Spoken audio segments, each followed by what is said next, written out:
Welcome to the Slop Farm. Enjoy the video. In this video, I will show how to make Lamborghini Aventador drawing. Begin by blocking the overall silhouette, using a long oval for the body and rectangles for wheel arches.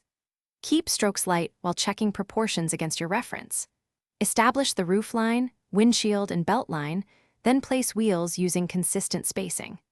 Build details like headlights and vents gradually, refining lines and contrast to frame the car on the page with a horizon and 2 vanishing points to give the Aventador a dynamic stance.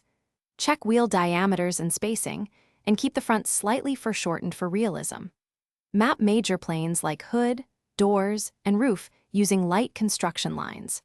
Gradually define edges and panel gaps while erasing unnecessary marks to preserve clarity and a crisp finished look for the viewer.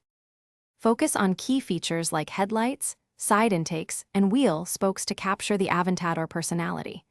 Use varied pencil grades to deepen shadows and create reflective panels, keeping highlights clean.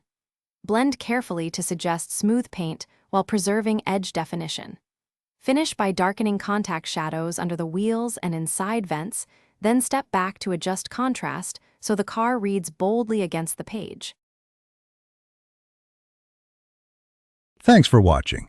Consider subscribing if we helped you today.